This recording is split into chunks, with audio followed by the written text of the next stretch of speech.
Since the dawn of civilization, men have been building walls, usually to keep somebody out. More than 1800 years ago, the Roman Emperor Hadrian built this wall. It ran for 73 miles right across England from Bowness-on-Solway to Wallsend-on-Tyne. In Roman days, 12 to 21 feet high, it was a formidable defense against the raiders from the north.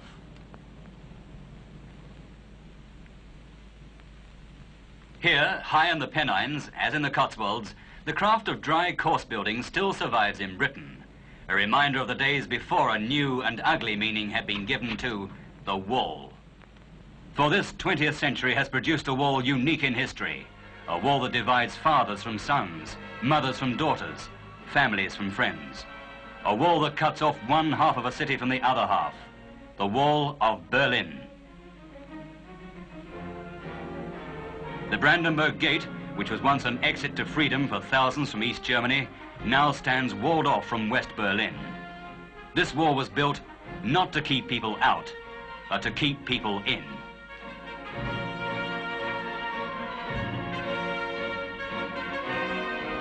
For about 15 miles, the wall weaves along the border of the Soviet sector of the city, 6 or 7 feet high. In some parts, formidable. In others, so flimsy that an armored car could push it over.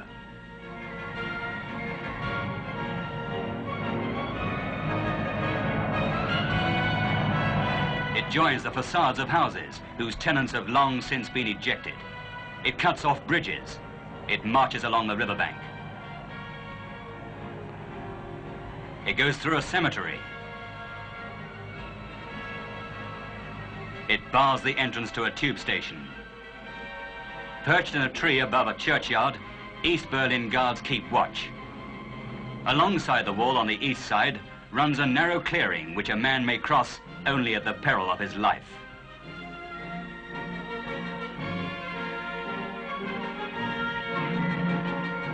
While the guards stalk up and down, the children play beside the death strip, children to whom the other side of the wall is a world they're never allowed to see. Once, friends could wave from houses opposite across the wall to them, but big screens at many points have made the separation more complete. Yet some sort of communication is still maintained.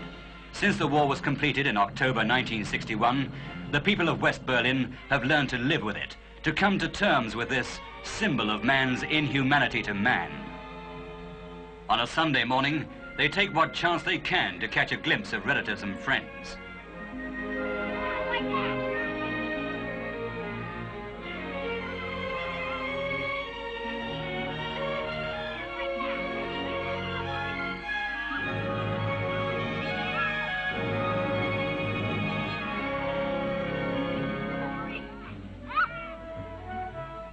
They climb heaps of rubble to be able to see over it.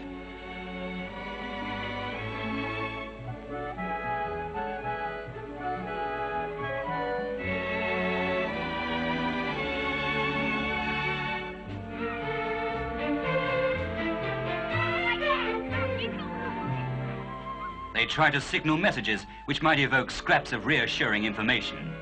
A wave of the hand is usually the best response they can hope to get. But even that is something. There's always some risk for their friends on the other side of the wall. Suspicion of trying to escape to the west is enough to ensure a stiff prison sentence in East Berlin today. No wonder the atmosphere sometimes gets tense, almost to the point of desperation.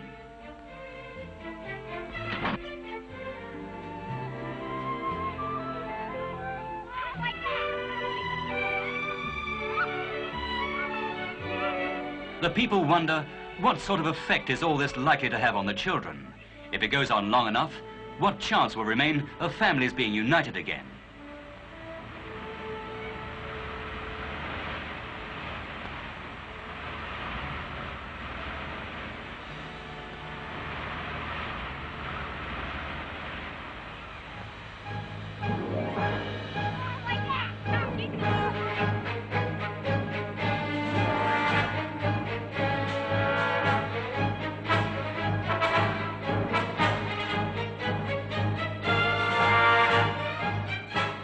At the Potsdamplatz, once one of Berlin's biggest squares, the wall is fortified with barbed wire.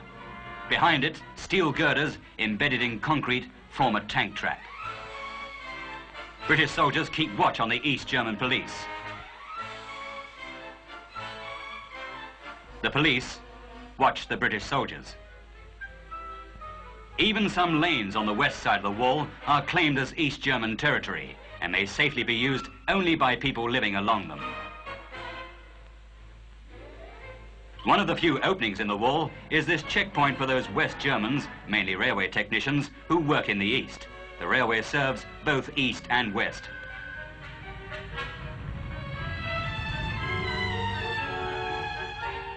The crossing at Friedrichstrasse, which the Americans, in whose sector it is, have named Checkpoint Charlie, is for foreigners. Obstacles in the roadway force cars to crawl on a zigzag course before they enter or once they leave West Berlin. And here the East German police and customs make a rigorous check. Sometimes the questioning and searching goes on for hours.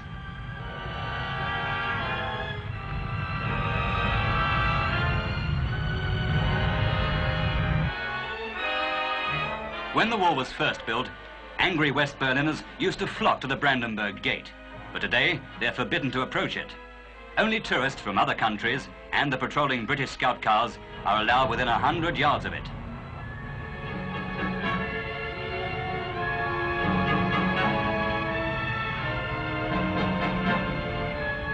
Across the border, on the east side, the rule is also tourists only. The area around the Great Triumphal Arch is now usually deserted except for the patrols of East German police, who report every movement on the other side of the wall.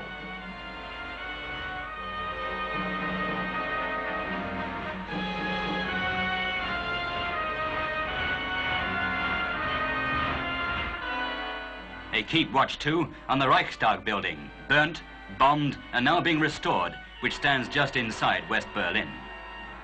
In the great open space in front of the Reichstag, sculptors from all over the world, this one is Japanese, have created works for an international exhibition, trying to express in stone the human values which the wall seeks to deny.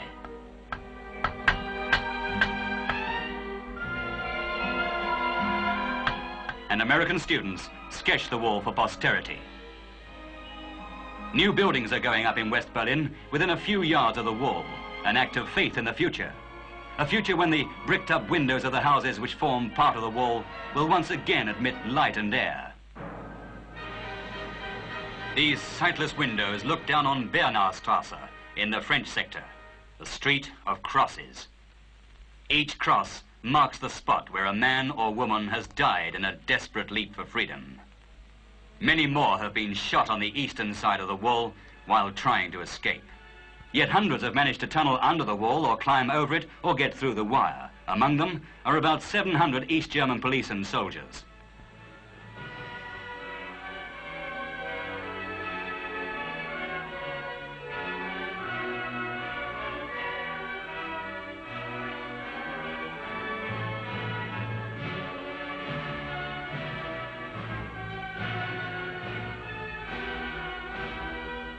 Erected in an attempt to divide a people, the wall today stands as a symbol never intended by its builders, a symbol of the triumph of the spirit of man.